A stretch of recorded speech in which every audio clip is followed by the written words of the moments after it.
Salam sejahtera, terima kasih karena bersama dengan saya di Nazilin Unity Channel. Selepas pendedahan daripada Azam Baki berkaitan dengan skandal rasuah membabitkan Adun Sabah dan juga pemimpin tertinggi negeri Sabah yang didakwa kononnya terlibat dalam rasuah, akhirnya ada desas-desus mengatakan bahawa pemberi maklumat itu hanyalah fitnah semata-mata.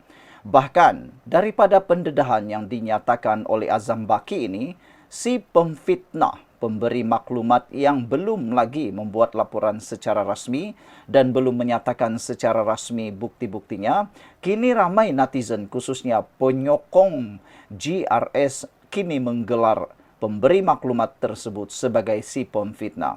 Tidaklah keterlaluan untuk cuba difahami dan cuba dimengerti mengapa pemimpin-pemimpin GRS dan juga para penyokong GRS mengecop, menggelar si pemberi maklumat itu sebagai pemfitnah yang paling pengecut yang ada di muka bumi. Mereka menggelar si pemberi maklumat itu sebagai pemfitnah yang paling pengecut di muka bumi. Kata mereka, dah mengaku sebagai pemberi rasuah, kini bercita-cita pula nak mengaitkan orang, khususnya Timbalan Ketua Menteri dan Ketua Menteri Sabah.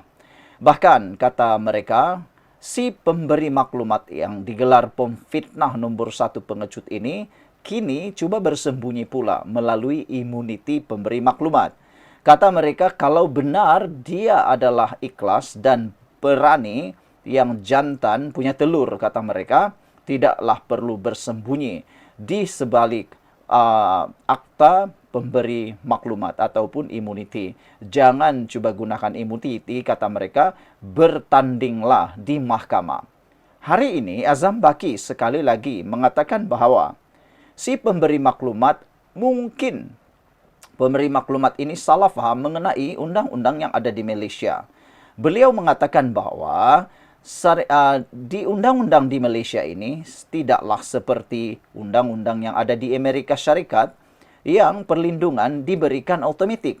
Di Malaysia ini perlindungan tidak diberikan otomatik. Pertama sekali, seseorang tidak boleh mendedahkan maklumat kesalahan kepada umum dan kemudian memohon perlindungan pemberi maklumat. Itu seakan-akan tindakan yang bodoh. Apabila bayangkan dia ada satu maklumat yang sensitif, yang sulit. Dia pula dedahkan kepada umum. Lalu sudah dia terdedah, sudah dalam keadaan bahaya, bahkan telah disahkan oleh PDRM bahawa si pemberi maklumat yang digelar oleh para penyokong GRS ini sebagai pemfitnah paling pengecut di muka bumi, kini cuba pula untuk berlindung, meminta perlindungan. Tetapi yang menariknya, beliau sendiri membuat silap. Beliau mencekik diri sendiri, menggantung leher sendiri apabila beliau telah pun mendedahkan kesalahan itu kepada umum, sudah buat kesalahan itu, sekali lagi minta perlindungan. Bahkan PDRM telah pun menyatakan memang sah si pemberi maklumat telah pun menerima ugutan bunuh. Jadi oleh sebab itulah, kata netizen, sekarang tanggunglah kesilapan sendiri.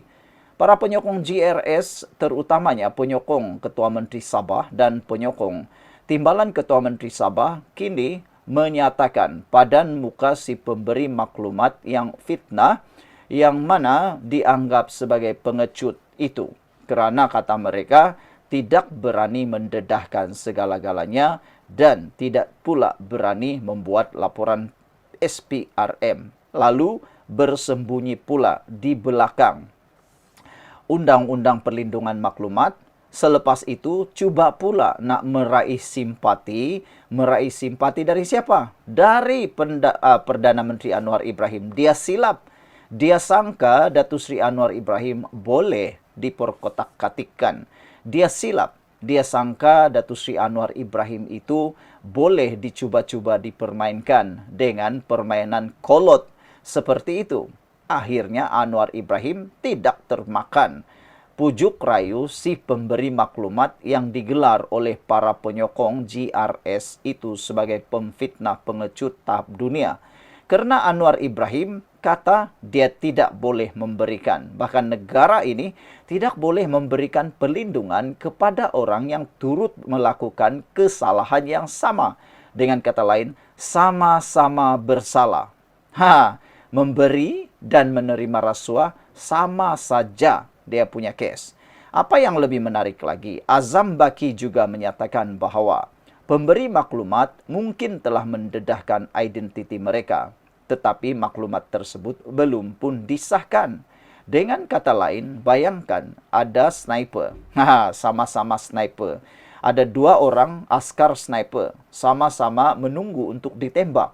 Bayangkan, si sniper yang satu ini, dia mendedahkan dirinya.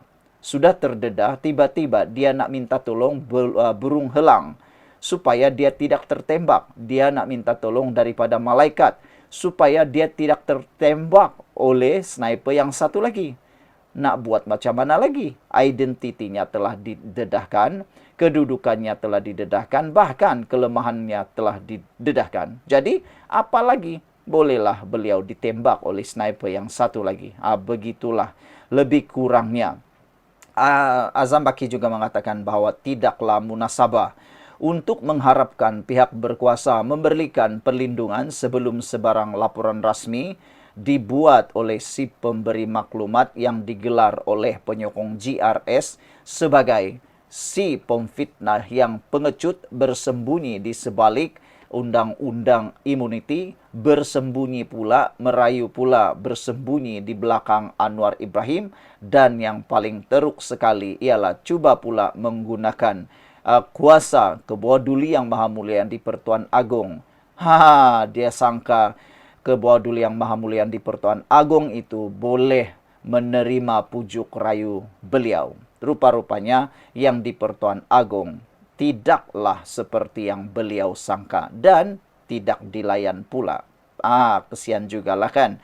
Menurut Azam Baki, perkara kedua, seseorang yang terlibat dalam kesalahan yang didedahkannya tidak layak memohon perlindungan pemberi maklumat. Tambahnya, merujuk Section 11 dalam kurungan 1 Akta Perlindungan Pemberi Maklumat 2010.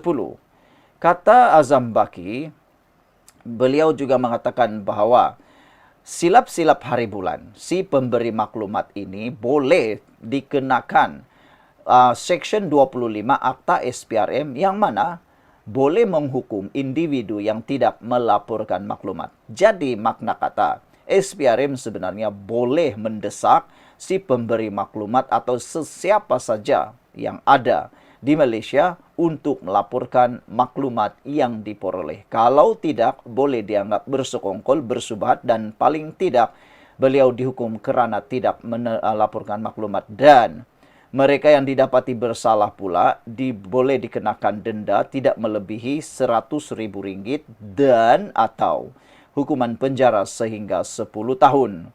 Manakala kegagalan untuk melaporkan permintaan atau memperoleh suapan juga boleh dihukum dan dipenjara katanya. Maknanya, kegagalan si pemberi maklumat, si pemfitnah, penakut, pengecut, tahap dewa bersembunyi ini pula gagal melaporkan permintaan atau telah pun menerima suapan itu.